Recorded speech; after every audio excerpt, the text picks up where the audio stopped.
el título de la prédica es Cuando no sabes qué hacer, pon tus ojos en Dios, ¿no? Segunda de Crónicas, capítulo 20, desde el versículo 1 al versículo 30.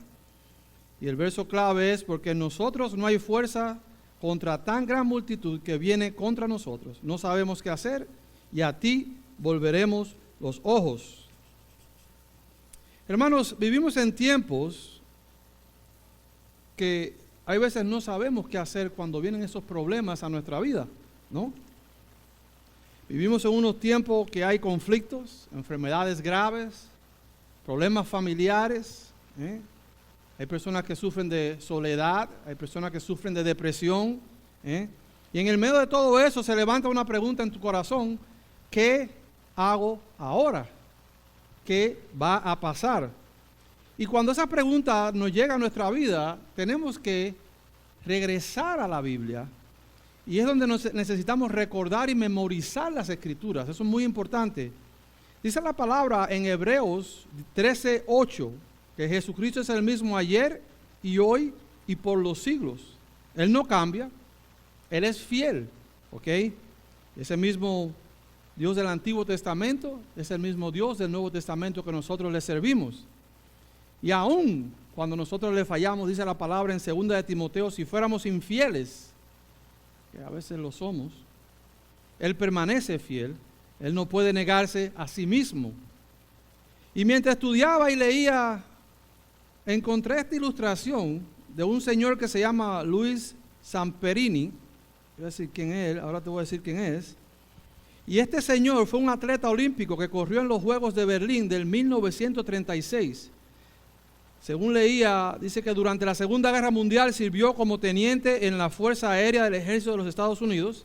Y en el 1943, su avión se estrelló en el Océano Pacífico durante una misión de rescate. Él iba a rescatar durante la Segunda Guerra Mundial. Él y 2 de sus compañeros sobrevivieron en una balsa flotando por 47 días, rodeado de tiburones. Y cuando termina todo eso, con esa desesperación y esa sed que da, yo he estado en el océano, créame, y te da una sed que te quieres tomar el agua de sal.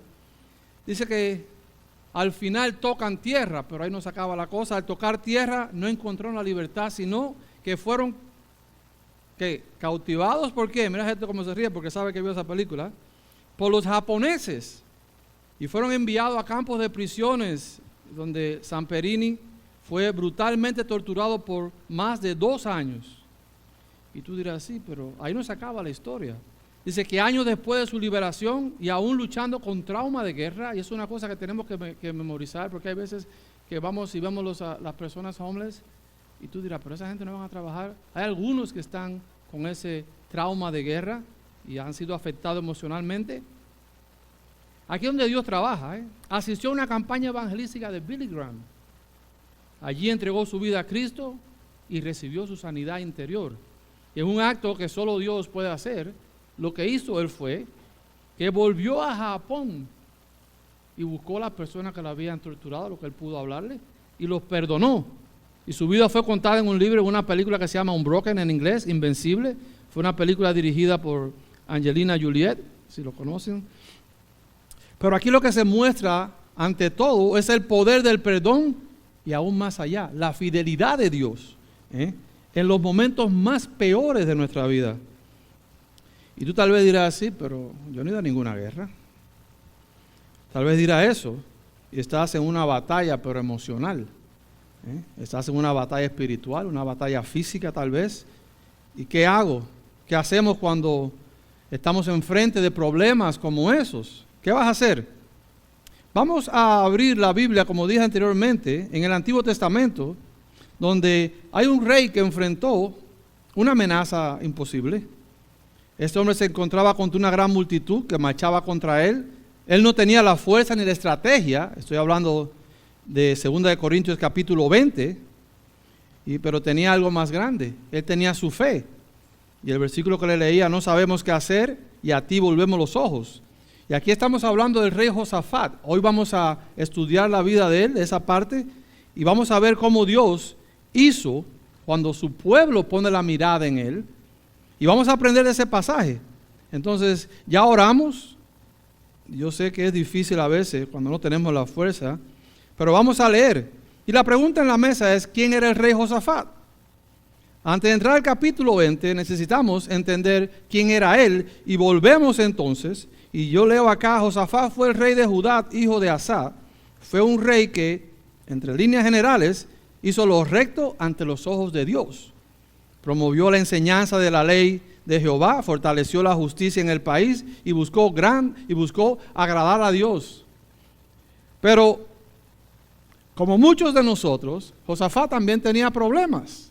Si tú lees un poquito más al capítulo 18, él cometió un error grave. Josafat se alió con el rey Acab de Israel, un hombre impío que gobernaba con idolatría y con maldad. Y esta alianza, tanto política y como militar, le causó casi que perdía la vida. Y después de esta batalla, Josafat, ¿qué hizo? Regresó a Jerusalén y fue confrontado por el profeta Jehú, quien le dijo claramente, y leo de Segunda de Crónicas, capítulo 19, versículo 2, al impío das ayuda y amas a los que aborrecen a Jehová, pues ha salido de la presencia de Jehová ira contra ti por esto. Josafat recibe una corrección, ¿ok? Y se volvió con todo su corazón a Dios, una cosa que tenemos que hacer nosotros. Pero cuando llegamos al capítulo 19, ya vemos que está Josafat todo reformado. Él está reformando, cambia el sistema judicial, promueve la justicia, la enseñanza de la palabra de Dios y empieza a gobernar como Dios quiere que gobierne a su pueblo. Pero la gracia de Dios es tan grande que aún Josafat tuvo la oportunidad de ¿qué? De corregir su camino. Porque Dios todavía tenía planes para él. Y hay veces que nos pasa a nosotros igual. Le fallamos a Dios y Dios en su misericordia nos da gracia. Le servimos a un Dios de oportunidades. Entonces no quiero que pienses que porque hayas fallado tú, no hay oportunidad ante Dios. Y ya con esto en mente, vamos a entrar al primer punto de este sermón que se llama hay una crisis después de la obediencia. Vamos a ver qué pasa con Josafat y leo ahí el versículo, Segunda de Crónicas, capítulo 20, versículo 1 y 2 dice, pasadas estas cosas, aconteció que los hijos de Moab y de Amón, y con ellos otros de los amonitas, vinieron contra Josafat a la guerra, y acudieron algunos y dieron aviso a Josafat diciendo, contra ti viene una gran multitud del otro lado del mar y de Siria, y he aquí, están en Hasezón Tamar, que es en Gadi. Y si ves la primera parte del versículo 1 que ves, pasadas estas cosas, ¿cuáles cosas? Las que estamos hablando anteriormente. Después de su restauración espiritual, después de su obediencia, de su búsqueda de Dios, ¿qué pasa? Después de querer hacer lo correcto ante Dios, viene un gran conflicto, ¿o no? Después que él se arrepiente, viene ese gran conflicto, ¿y eso a ti no te ha pasado? Lo que a mí me ha pasado. Después de comenzar uno de buscar de Dios, de querer hacer las cosas bien, viene un problema grande. Viene una prueba. Y seguro te preguntas como yo, ¿por qué? Y yo me lo he preguntado, espero que no sea yo el único que me lo pregunto, ¿no? Y a veces, hermano, lo que Dios hace es que Él está preparando un escenario para mostrar su poder y revelarte en tu vida de una manera poderosa. Muchos de nosotros vemos los obstáculos en nuestra vida, los problemas, como cosas negativas, pero Dios lo usa para transformar nuestro carácter, para que nosotros crezcamos. Y me gusta un hermano que decía que cuando él tenía problemas se ponía tan contento porque él iba a ver cómo Dios se iba a revelar en su vida, donde él iba a conocer a un nivel más alto todavía. Y si vas a la Biblia en el libro de Santiago, capítulo 1, versículo 2, ¿qué dice? Hermanos míos, tened por sumo gozo cuando os halléis en diversas pruebas. Y tú dices, ¿cómo? Sumo gozo, esté contento. Y estudié esa palabrita de gozo, y otras versiones dicen dichoso, gran alegría, y otras palabras parecidas aparecen ahí, pero la palabra gozo no se refiere a una alegría superficial, que en muchos casos queremos ponernos la careta, ¿no? Una careta y todo el mundo piensa que todo está bien y por atrás se está cayendo el mundo. No se refiere a eso, sino a una profunda confianza en Dios y su providencia en medio de todo el problema. Eso es el gozo. El gozo bíblico es una alegría que no depende de las circunstancias, no depende si está cayendo el mundo, sino de la relación con Dios y la fe en su palabra. En otras palabras, es un sentimiento de alegría y paz que proviene de Dios mismo y se mantiene firme a pesar de las dificultades. Ustedes saben que esa palabra es muy importante y tenemos que leer. Entonces, ¿por qué vienen las pruebas? Después que uno obedece, ¿por qué vienen esos problemas? Porque ahí es donde Dios nos va a formar el carácter, es donde Dios va a trabajar contigo. ¿Por qué vienen las pruebas? Es porque es donde Dios se revela en tu vida, se revela en verdad y lo conoces. Es donde Dios afirma tu fe después de la prueba.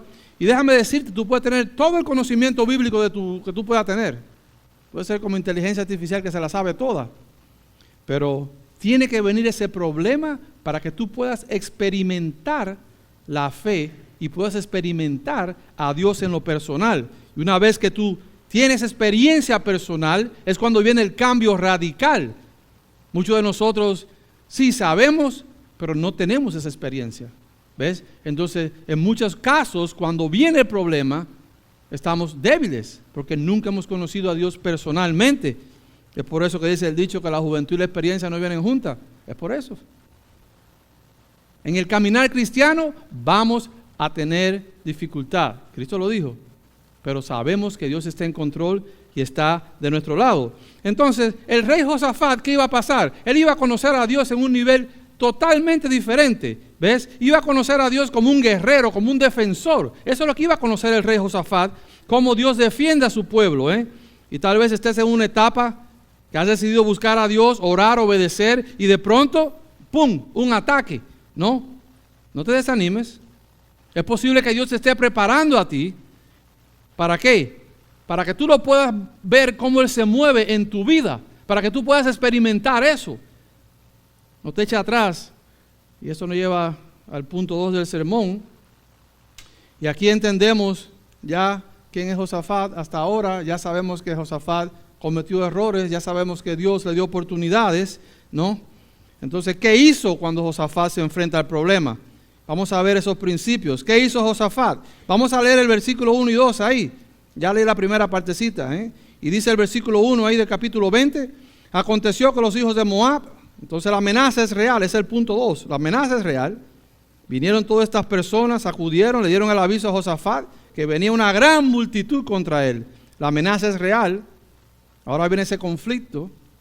Y esto nos muestra que la obediencia, el hecho de que tú obedezcas a Dios no te va a quitar de arriba el problema, ¿no? Eso en muchas partes sí, pero en otras partes de tu vida no. Y mira lo que dice la Escritura, que los hijos de Moab y de Amón y con ellos otros de los amonitas vinieron contra Josafat a la guerra. Eran 3 ejércitos, era una coalición que venían.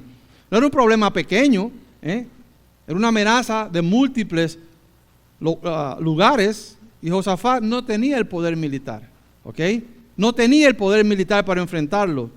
El enemigo era real, eran mayores en números, ¿no?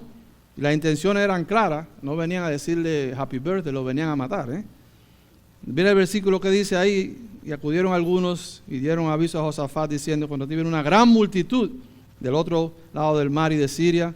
Miren el lenguaje, gran multitud. No hay duda de la gravedad de la situación que está pasando. Y dice, y aquí están en Asesón Tamar, que es en Gandhi. Y dirás, ¿y con qué se come eso? Y tú dirás que es un lugar dentro del territorio de Judá. ¿Qué significa? Que ya el enemigo estaba adentro del territorio de Judá. Ya había cruzado las fronteras. Ya tal vez faltaban horas o días para el ataque. Y ese es un oasis que hay. Es un punto estratégico en el Mar Muerto. Si los ejércitos enemigos ya estaban ahí, quiere decir que ya estaban cerquita. Ya el problema, no había tiempo. Y así muchos de nosotros nos sentimos. Comenzamos a buscar a Dios, como dije anteriormente, a orar, a servir, a involucrarte, a ponchar tarjeta, como dicen, y de pronto se levanta la tormenta, un diagnóstico del médico que no pensábamos, problemas con una aseguranza médica que te la suspenden, y tú no sabes cómo vas a pagar los medicamentos, un problema financiero, pérdida de trabajo, problema con tu pareja, alguien se estaba moviendo extraño, aún problemas internos dentro de la iglesia con mismos hermanos o estructurado dentro del liderazgo. El enemigo no amenaza, ya está dentro de tu territorio, ya él está aquí, ya tú sientes la presencia y no hay fuerzas para luchar. ¿Qué haces cuando tú no sabes qué hacer? Y Josafat tenía un problema, no tenía fuerza militar, no tenía una solución política de ir a hablar, no tenía tiempo, lo único que tenía era que hay que hacer una decisión. Y ahí el punto 3 te lo dice, la respuesta correcta, buscar a Dios con todo el corazón. Eso fue lo que él hizo. Mire el versículo 3. Entonces, ¿qué dice la palabra? Segunda de Crónicas, capítulo 20, versículo 3. Entonces él tuvo temor, natural, y Josafat humilló su rostro para consultar a Jehová e hizo pronar ayuno a toda Jehová, a toda Judá. Josafat tuvo temor, pero el temor lo llevó a él a buscar a Dios. Y es muy normal que tengamos temor, pero ¿qué sucede? Que no podemos dejar que el temor nos inmovilice antes del problema. ¿Ves? No podemos hacer eso, tenemos que hacer como él hizo. Él dice que hizo, dice que humilló su rostro para consultar a Jehová. Y él se humilla ante de Dios y reconoce que Dios es la fuente de toda sabiduría. Josafat dio el ejemplo con su propia devoción. Él lo hizo en lo personal. ¿Por qué? Tenía mayor confianza que Dios, en Dios, que esos recursos militares que él tenía. Mira lo segundo que hizo. Lo primero fue que se humilló. Lo segundo que hizo, dice que proclamó ayuno en toda la nación. Llamó a toda la nación a expresar su humildad y total dependencia de Dios a través de un ayuno público. Y si no sabes qué es lo que es el ayuno, sabemos muchos que es abstenerse de comer algo por un día, varios días y solamente tomar líquido o agua. Y en Marcos 9, desde el versículo 28 al 29, no lo tengo acá, lo puedes leer, Jesús explicó que la oración y el ayuno juntos eran una fuente de poder espiritual. ¿Tú quieres arreglar un problema? Ayuna. ¿Quieres buscar dirección de Dios? Ayuna y ora.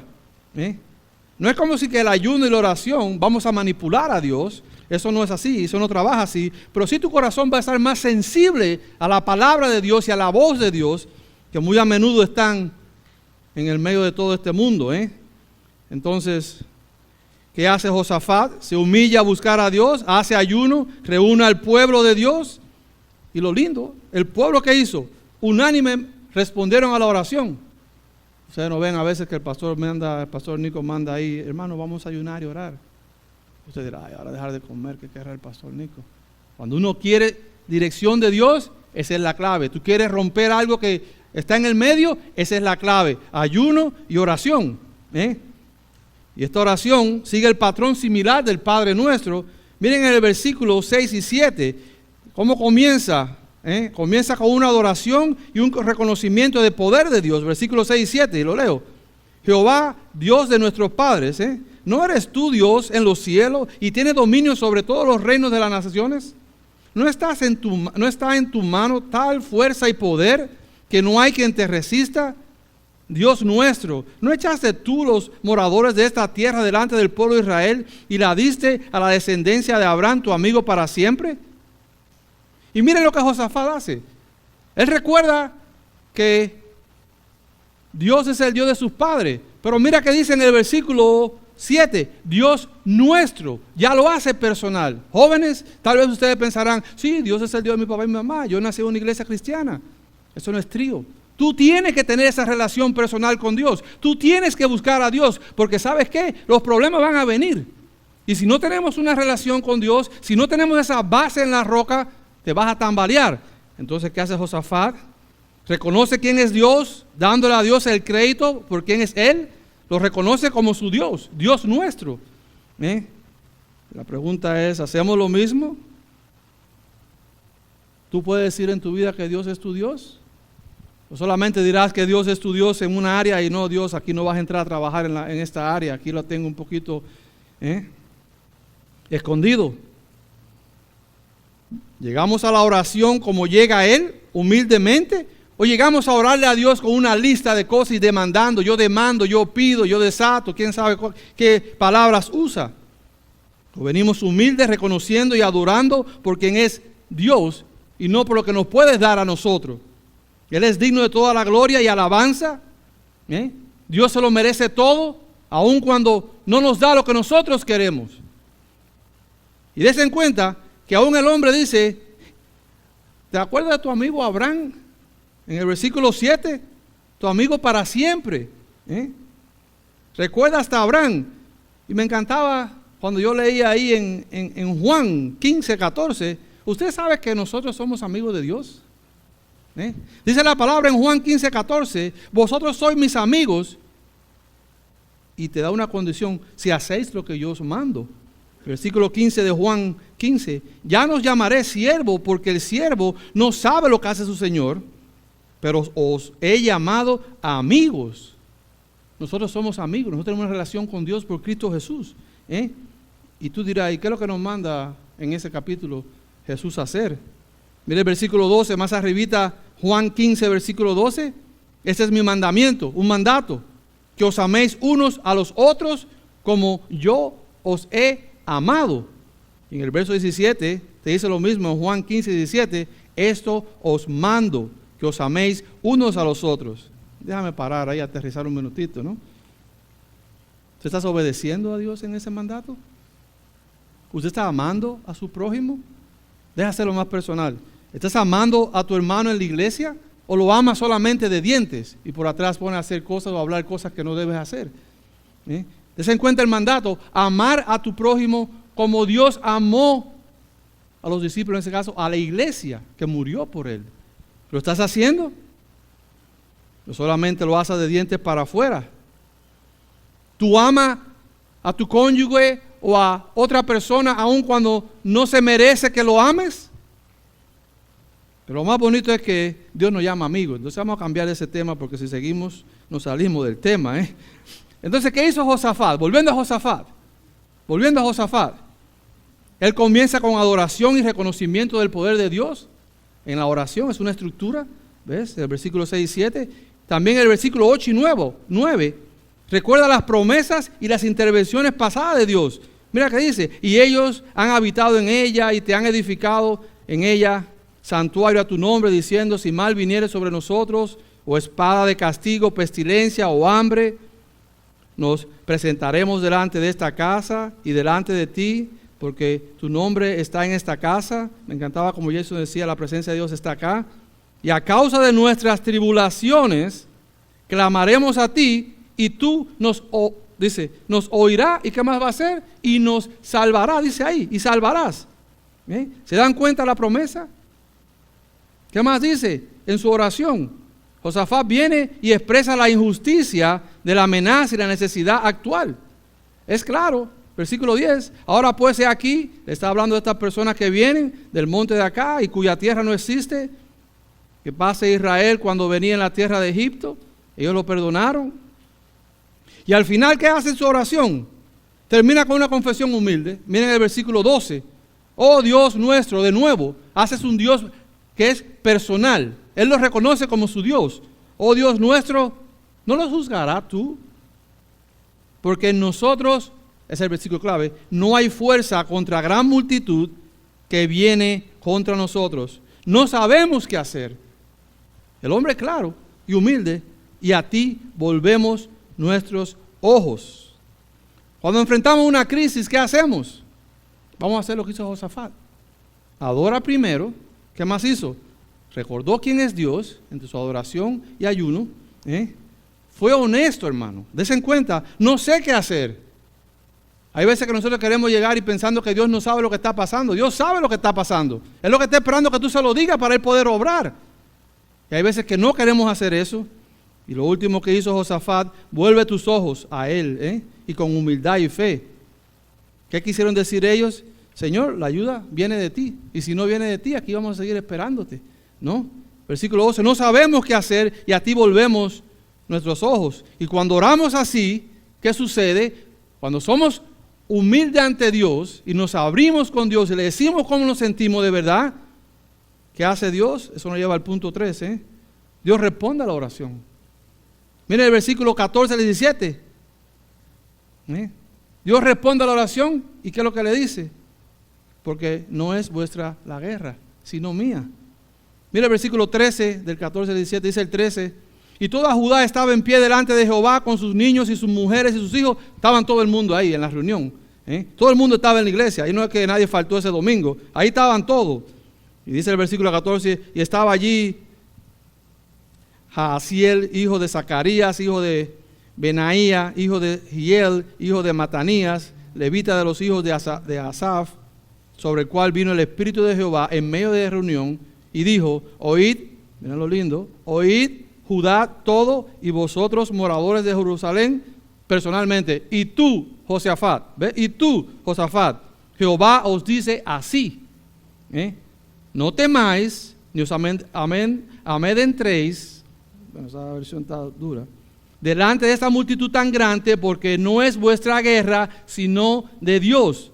Mañana, versículo 16, descenderéis contra ellos, he aquí que ellos subirán por la cuesta de Cis, y los hallaréis junto al arroyo, antes del desierto de Jeruel. Versículo 17, no habrá para que peleéis vosotros en este caso, paraos, estad quieto y ved la salvación de Jehová con vosotros. Oh Judá y Jerusalén, de nuevo, no temáis ni desmayéis, salid mañana contra ellos, porque Jehová estará con vosotros. Desen cuenta, después de esta oración sincera de Josafat y del pueblo de Dios, Dios responde en el medio de todo con este profeta y le da la palabra oportuna, le da la palabra poderosa. Dios no ignoró la oración de ellos. ¿Qué hizo Dios? Habló. ¿Y qué fue lo primero que dijo Dios? Versículo 15. No temáis ni amedrentéis. En inglés, no te friquees, no cojas miedo. No te paniquees, dicen los boricuas también. Eso es lo que Dios está diciendo. Y ese es un mandato divino de ánimo. El temor paraliza, como dije anteriormente, pero Dios está diciendo, yo estoy al control, no tengas miedo. Eso es lo que Dios dice. Y no lo dijo solo una vez, desen cuenta que lo repite en el versículo 15 y 17, no temáis, no desmayéis. Eso es lo que Dios nos dice a nosotros. No es conciencia, no es una coincidencia que Dios te dice a ti que no tengas miedo. Hay que hacer diferencia. Y ese no temas, ahí hablábamos el otro día, y cuando buscaba, esa frase es una de las más repetidas en la Biblia. Algunos dicen que aparece la palabra no temas 365 veces en la Biblia, una para cada día del año. Pero en el contexto, la frase no temas, o variantes, como no te preocupes, no te asuste, se encuentra en diversos libros de la Biblia. ¿Ves? Y a menudo se le dirige a líderes o a personas que están en problemas. Y la pregunta es, si tú crees esto. ¿Ustedes recuerdan cuando el ángel se le aparece a la Virgen María? ¿Qué es lo que pasó ahí? Déjame leerle. Esta anécdota está en el libro de Lucas, capítulo 1, y vamos a regresar de nuevo con Josafat.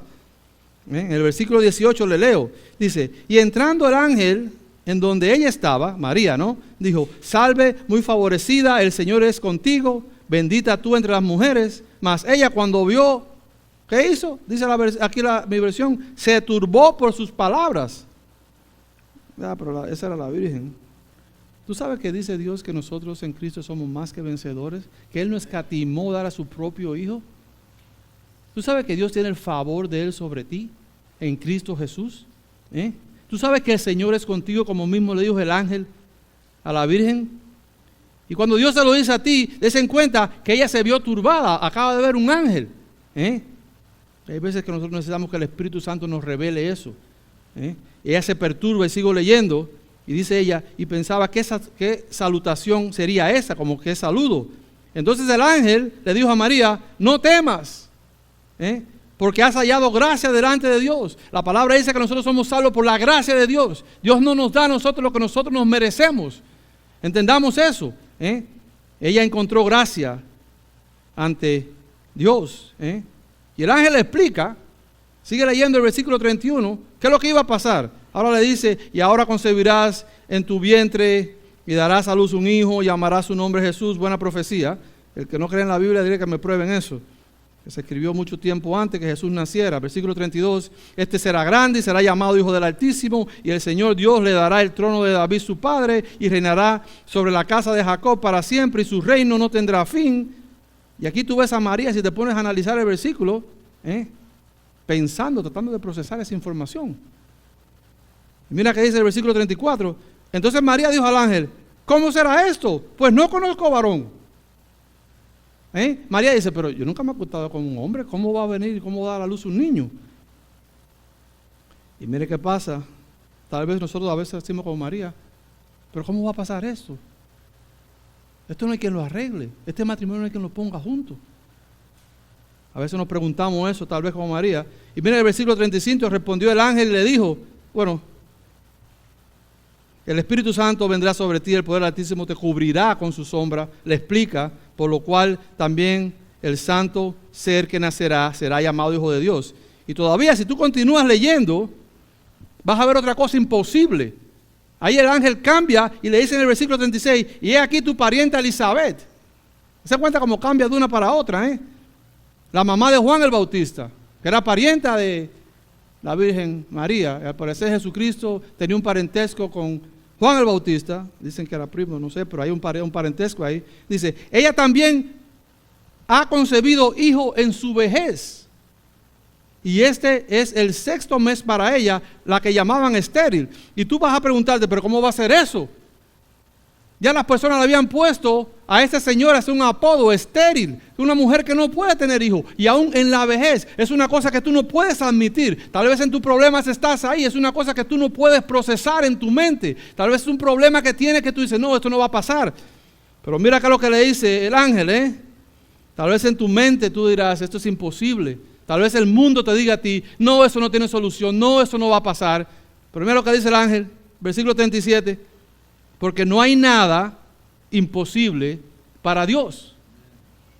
No hay nada imposible para Dios. Recuerda, Dios está en control de todo, no temas en ese problema que tú estás navegando. Y ese es el mismo mandamiento que le dice en Josué, capítulo 1, versículo 9, que es lo que le dice, mira que te mando que te esfuerces. ¿Y qué más le dice? Y que seas valiente, ¿no? Y ahí hay que ser valiente, hermano. Tenemos que esforzarnos, no enrolarnos en una esquinita a llorar. Dice la palabra en Josué, no temas ni desmayes porque Jehová tu Dios estará contigo. Solamente ayer dice, donde quiera que tú vayas, en ese hospital Jehová tu Dios está contigo. El Espíritu Santo está contigo. Tenemos que ser valientes, hermano. Dios está con nosotros en el medio de nuestro problema. Y es lo mismo que le dice a Josafat. Y el pueblo, no teman. Miren el versículo 15. Y Dios dice algo más profundo todavía, porque no es vuestra la guerra, versículo 15, sino de Dios. Aquí está en el centro del punto. Ese es el centro de ahí. La batalla es de Dios. Josafat no tenía el ejército, no tenía el número. ¿Qué le pasa? ¿Qué hicieron ellos? Pusieron los ojos en él. Eso fue lo que hizo Josafat. Versículo 16, 17. Dice, no habrá para que peleéis vosotros en este caso. Lo que Dios le está diciendo, mira, vayan a la batalla, pero ustedes no van a tener que pelear. Y en la mente de uno dice, pero eso no va a ser posible, ¿cómo va a ganar la batalla? Solamente le dice el versículo 17, paraos, está quieto y ver la salvación de Jehová. Paraos y estar quieto y ver cómo Dios va a obrar en tu vida. Tú ora, tú ayuna, tú busca a Dios, y espera que Dios obre. Tú no quieras hacer el papel de Espíritu Santo. Deja que el Espíritu Santo obre. Eso es lo que Dios le dice acá. ¿Qué declaración? Y Dios nos está diciendo, en el medio de esa batalla tú no tienes que hacerlo. No metas tu fuerza, no te frustres. Deja que yo lo haga. Deja que yo lo haga. Solamente sería obedecer, confiar y perseverar en la fe. Y no era un llamado a pasividad, sino a la dependencia activa de Dios. ¿Qué es lo que te dice? Tendría que salir al campo, porque se lo dijo, para poder ver la salvación. Hay batallas que Dios te dice a ti, no la pelees. Y ahí está uno tratando de hacer el papel del Espíritu Santo. Ahí estás tú con tu propia fuerza, tratando de cambiar, que yo sí puedo cambiar. Deja que el Espíritu Santo haga eso, deja que Dios haga eso. Y eso no quiere decir que no vas a sentir la presión, eso no quiere decir que no vas a sentir dolor, eso no quiere decir que no vas a sentir ansiedad. Lo que tienes que entender es lo que Dios te dice, no temas, yo voy delante de ti. Y cuando Dios toma el control de una batalla, tú solo necesitas mantenerte firme y creer en su palabra. Y tal vez tú dirás, pero ¿por qué hay tanto dolor en la tierra? Ay, ¿por qué tanto? ¿Por qué me ha ido mal? ¿Pero por qué? ¿Por qué? Yo te voy a decir por qué. Todos esos problemas es debido al pecado, hermano. Al pecado que hay en la tierra. Esta batalla entre el bien y el mal es debido al pecado. Pero esa batalla no la podemos ganar nosotros. Pero la palabra dice que la dádiva de Dios es vida eterna en Cristo Jesús. Esa es la esencia del Evangelio. La batalla más grande, el pecado, la muerte y el infierno, no vas a poder ganarla, pero ya Cristo la ganó. Eso es lo lindo. Ya Jesús vino, Él peleó por nosotros. Dice aquí que Él fue a la cruz y Él llevó nuestros pecados y allí venció al enemigo en la cruz. Eso es lo que la palabra nos dice. Y desen cuenta, no solamente que Cristo fue a la cruz, murió por el pecado, sino que Cristo se levantó de la muerte al tercer día como Él había prometido, diciendo, ¿y qué? Yo soy Dios, yo estoy en control. Dice en 1 Corintios 15, versículos 3 y 4, Cristo murió por nuestros pecados conforme a las Escrituras y que fue sepultado y que resucitó al tercer día. Y el versículo 22 de 1 Corintios, el capítulo 15, 20-22, pero ahora Cristo ha resucitado de los muertos, porque así como Adán, todos mueren, como en Adán todos mueren debido al pecado, somos pecadores porque venimos bajando de Adán, dice, también en Cristo todos serán vivificados. La guerra fue ganada en la cruz y tenemos que entender esas cosas, hermano. Tal vez tú hoy no le has entregado tu vida a Cristo. Tal vez tú hoy no has dicho, Señor, tú eres mi Dios, como dijo Josafat. Tal vez tú lo has escuchado de oído, como decía Job. Te hace falta esa experiencia para que tú digas, ahora sí te conozco. Ahora sí te conozco. Solamente tienes que decirle, Señor, yo no sé qué hacer, pero a ti vuelvo mis ojos. Yo creo en ti, Señor. Sé que soy un pecador, me arrepiento. Ven a mi vida. Y una vez que tú haces esa oración sencilla, pero es poderosa, adivina qué pasa. Dice la palabra que el Espíritu Santo viene y mora dentro de ti. Ahora tú tienes el regalo de vida eterna. Ahora tú eres hijo de Dios. Ahora tú eres adoptado en la familia de Dios. Ahora tú sí puedes vencer la pelea. Ahora tú sí puedes clamarle a Dios por Jesucristo y Él puede obrar y hacer el milagro en tu vida. Ahora tú sí puedes decir, no es la batalla, no es tuya. Solo confía, como hizo Él, adora y sale en fe. Y Él peleará por ti. Dios envió a su Hijo ¿a qué? A morir en la cruz por nuestros pecados. ¿Qué tenemos que hacer nosotros, hermanos? Hacer como Josafat. Tal vez estés en el desierto. Tal vez estés batallando con una enfermedad que no puedes. Solamente Dios puede hacer ese cambio. Es por eso que tenemos que llegar humilde a buscar a Dios y alabar a Dios, para poder ver el milagro. Y nos lleva al punto 4. En el punto 4, la alabanza abre camino a la victoria. Versículo 18 al 23. Dice el versículo 18, entonces Josafat de nuevo, ¿qué hizo? Dice que inclinó rostro a tierra y asimismo toda Judá y los moradores de Jerusalén se postraron delante de Jehová. ¿Y qué hicieron de nuevo? Adoraron a Dios. La respuesta del pueblo no fue militar, sino espiritual. Se postraron. Una posición ¿de qué? De sumisión a Dios. ¿Tú te has arrodillado alguna vez en tu vida y le has dicho a Dios, Señor, aquí estoy? ¿O solamente te acuestas con los ojos cerrados en la cama? Ahora, bueno, Dios, arrodíllate, póstrate, búscalo. Ellos no habían peleado todavía, el enemigo seguía avanzando, eso es lo que dice la historia.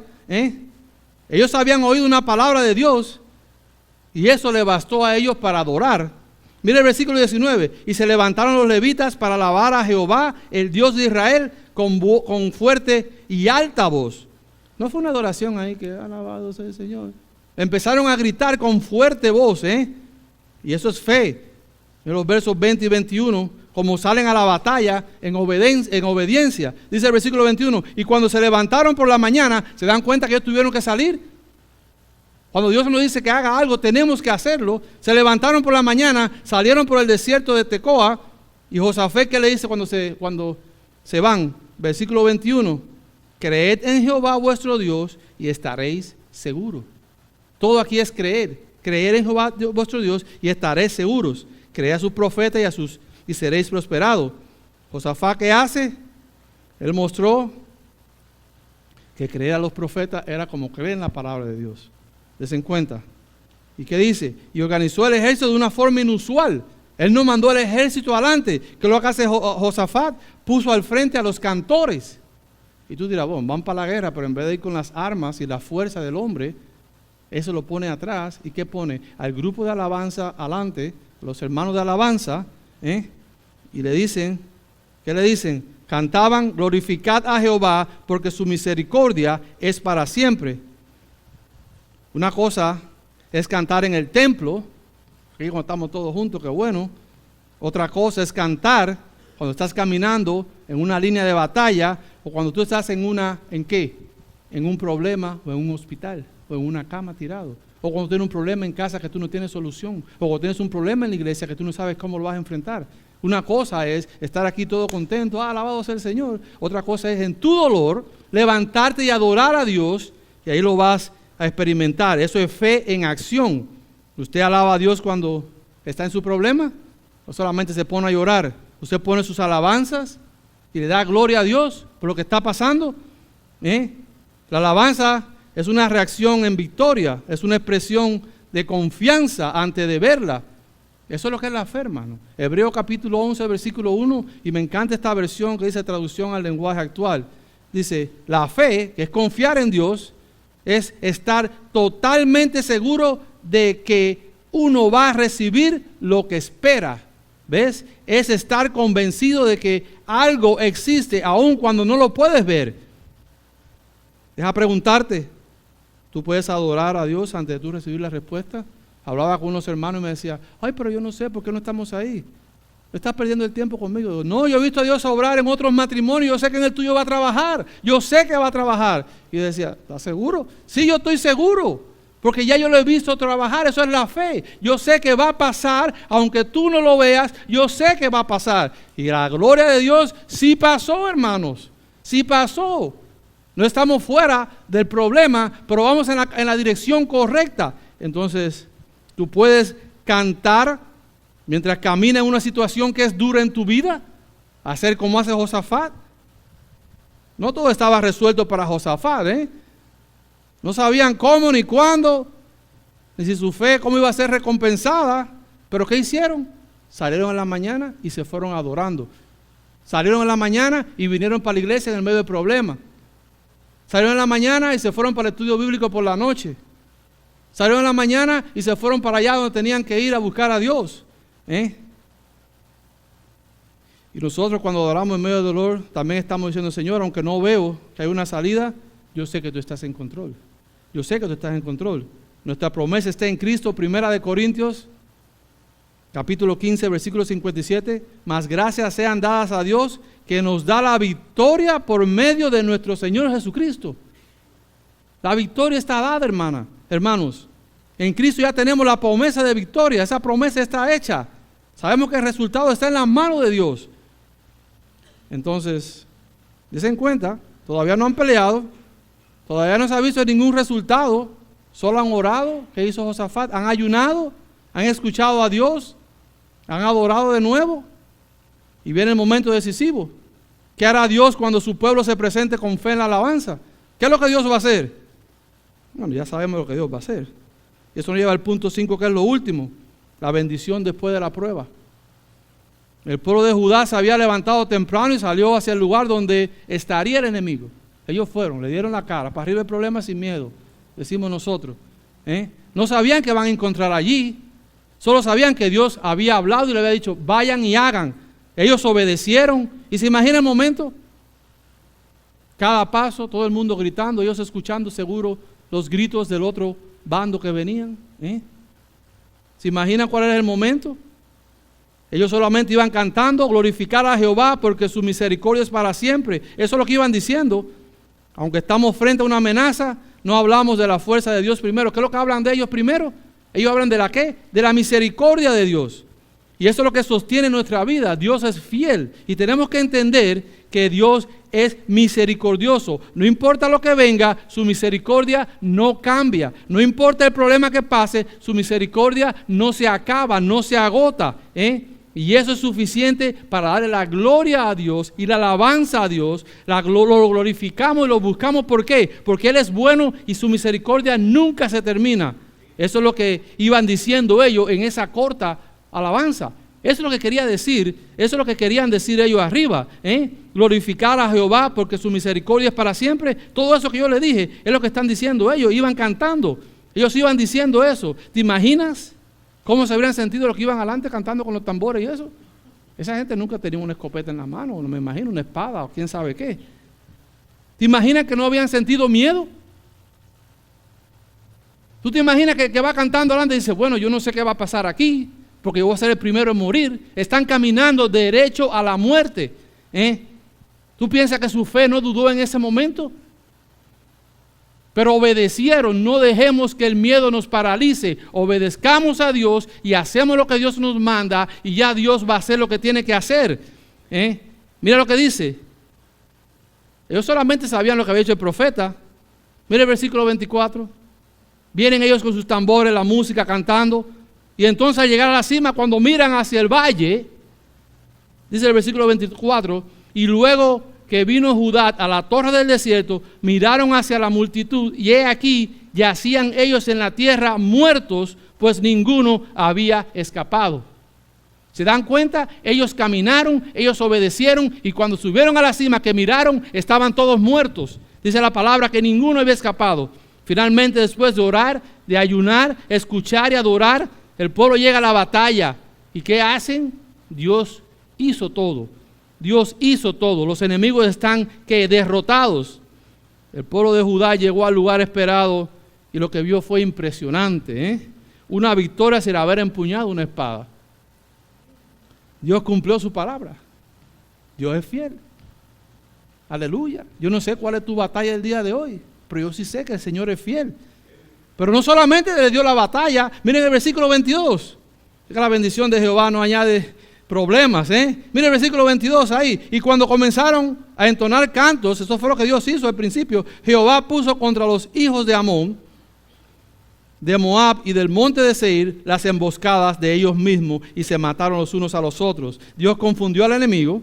Dios lo destruyó, y no solamente eso, hermano, no solamente le dio la batalla, no solamente Dios no hace el delivery a nosotros, sino que ¿qué pasó aquí? Mire el versículo 25, hallaron entre los cadáveres muchas riquezas, tantas riquezas que dice ahí que tuvieron 3 días, imagínate recogiendo el botín, porque era mucho, la bendición fue abundante, tuvieron que recoger durante 3 días, y Dios había puesto en sus manos no solamente la batalla. ¿Ves? Cuando Dios bendice, decía un hermano, no se preocupe, cuando Dios abre la puerta, arranca hasta las bisagras y los marcos de la puerta. El Señor es fiel, hermanos. Entonces, ¿qué pasó después de eso? En el versículo 26, y al 4.º día se juntaron en el valle de Beraca, porque allí bendijo a Jehová. ¿Sabe qué significa Beraca? Bendición. Lo que iba a ser un lugar de derrota se convirtió en un lugar de testimonio. El problema que hay veces que nosotros vemos esos obstáculos como problemas y no sabemos que eso va a ser la bendición para nosotros. Para Dios no hay nada imposible. Conversaba con un hermano que aprecio mucho y me decía, tú vas a ver, a lo mejor esa es tu bendición, tú no sabes, tú estás como echándote para atrás, le tienes miedo, pero a lo mejor es tu bendición. El valle de la amenaza se convirtió en un valle de bendición. Y toda Judá, leyendo el versículo 27, dice, y toda Judá y de Jerusalén volvieron gozosos porque Jehová les había dado gozo. Y aquí el gozo se era con una fiesta. Ahí venían contentos, gozosos, versículo 28, y vinieron a la casa de Jehová, versículo 29, y el pavor de Dios cayó sobre todos los reinos. Dios no solo le dio la victoria, le dio gozo, le dio honra, le dio reputación entre todas esas naciones y sobre todo, ¿qué dice? Le dio paz. Mira el versículo 30. Y en el reino de Josafat tuvo paz porque, ¿qué dice? Porque su Dios le dio paz por todas partes. Dios es quien da la paz, no tu dinero. ¿Ves? Dios es el que da la paz. No solo queremos salir del problema, de esa prueba, sino queremos salir en paz. Queremos paz en el corazón, paz en la familia, paz en la iglesia. Queremos estar en paz con Dios. ¿Sabe qué dijo Jesús en Juan 14:27? La paz os dejo, mi paz os doy. Yo no os la doy como el mundo la da. No busque la paz de Dios en el mundo. Búscala en Jesús. Él te promete que te va a dar paz. Él te promete que te va a dar paz. Solo Dios puede dar la paz. Eso no depende de las circunstancias alrededor. Y más cuando Él pelea por ti, Él te libra, Él te llena de gozo. Y como conclusión, ¿qué debemos aprender de esto? Ahí miramos en el pasaje, circúlalo y subráyalo. Una vez estaba sentado en esa silla hablando con una hermana y después que se me ocurrió este mensaje. Ella se ríe porque sabe que estábamos sentados ahí llorando después de una batalla. Pero Dios es grande, hermano. Dios es grande. Tal vez ustedes no han tenido que lidiar con problemas a veces como uno tiene que lidiar. Pero cuando tú conoces a Dios y tú lo ves obrar, no es el conocimiento que tú tienes, que te sabe la Biblia y se te olvida un versículo. Es porque tú has tenido ese encuentro personal con Dios. Y de ahí fue que me vino este mensaje. En el pasaje de Segunda de Crónica capítulo 20 nos deja un modelo claro y poderoso. Aquí tengo las notas aquí, ¿ves? Dice, ¿qué debemos hacer cuando venga el problema? ¿Qué hizo Josafat? Humillarnos delante de Dios, hermano. Pedir perdón, humillarnos delante de Dios, no actuar con ese orgullo, sino venir, dejar esa autosuficiencia afuera, reconocer nuestra debilidad. Josafat se humilló. Dice el versículo 3, ¿qué hizo? Puso el rostro contra la tierra, hermano, lo metió de cabeza. ¿Qué más hizo Josafat? Versículo 3, ayunó. Tenemos que ayunar, tenemos que unirnos en la comunidad como iglesia. Para eso somos iglesia. Y hay veces que tenemos, no, que se van a enterar que lo que está pasando. Bueno, hermano, que se enteren y el problema está allá afuera. ¿Qué va a pasar? Que los demás hermanos van a orar, los demás hermanos van a ayunar en comunidad. Eso fue lo que pasó. La dependencia absoluta de Dios. Hizo pregonar ayuno en toda Judá. ¿Qué más hizo? Oró con honestidad. Señor, este es el problema que tengo. Que tú le vas a esconder las cosas a Dios. Dios lo sabe todo. Dice que sabe cuántos pelos tiene en la cabeza. Dice que sabe las palabras antes que salgan de la boca de nosotros. No sabemos qué hacer. ¿Qué hizo el versículo 12? A ti volvemos nuestros ojos. Escuchar la voz de Dios. Dios habló. Dios habla por medio de la palabra de Dios. Y si no la lees, si no lo buscas, si no la escudriñas, nunca vas a poder escuchar la voz de Dios. Si tú piensas así, Dios te puede hablar en una prédica, pero Dios quiere relación entre tú y Él, no entre tú, yo y Él. Es por eso que es importante tener nuestra relación. Dijo en el versículo 15, no temáis. Dios se lo dijo, no es tuya la guerra es mía, el problema lo tomo yo. ¿Qué más hizo Josafat? Obedeció con fe, incluso aún cuando no veía el resultado. Piensen en los músicos, cada vez que se para un músico aquí, piensan en los músicos de Josafat. Ellos no veían el resultado, pero ahí salieron con tambor y todo a gritar. Se lanzaron para la calle sin miedo. Para arriba el problema, vámonos. El Señor no va a hacer el delivery. Tranquilo, fe. El Señor va a sanar, el Señor va a proveer, el Señor siempre lo hace. Y si el Señor no lo hace en ese momento, no tengas miedo, solamente recuerda cuántas veces el Señor te ha sacado a ti del hoyo. Y es por eso que lo vas a empezar a adorar. No por lo que no te quiere dar ahora, sino por quien es Dios. Dios es soberano, es por eso que venimos a buscarlo a Él. Entonces se postraron ante Jehová, adoraron, y después ¿qué hicieron? Que no se te olvide lo que Dios hizo, porque en muchas ocasiones eso pasa. Dios nos saca del problema, ya se me olvidó. Ya voy a la iglesia. ¿Tú quieres ver a la gente en la iglesia cuando tienen problemas? Ahí tú lo vas a la iglesia llena, wow, alabado sea el Señor, y Dios, vengan, vamos a conversar. Hagan lo que ellos hicieron. Versículo 26, y al cuarto día se juntaron porque allí bendijeron a Jehová. Fueron a darle las gracias a Dios todo el tiempo, ser agradecidos con Dios, entender que lo que tenemos no nos lo merecemos. Y todo esto comienza con ¿qué? Con la decisión que hizo Josafat, de poner los ojos ¿en quién? En Dios. Hoy tú puedes hacer lo mismo. Hoy tú puedes hacerlo. Tú no necesitas todas las respuestas, solamente pon los ojos en Dios y búscalos. Vamos a orar, hermano.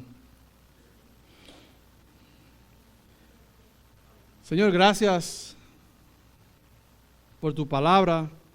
Gracias porque podemos venir a ti, Señor, y poner nuestros ojos en ti como lo hizo Josafat. Señor, gracias porque podemos llegar a tus pies y pedirte y buscarte, Señor, de todo corazón. Señor, gracias porque en Cristo ya tenemos nuestra victoria, Señor. Y por Él podemos venir y podemos interceder y podemos ayudar. No somos nadie, Señor, lo reconocemos. Pero gracias porque tú estás con nosotros, Señor. Te pido por cada persona que esté en necesidad, cada persona que tenga enfermedad, cada persona que tenga esa necesidad, Señor.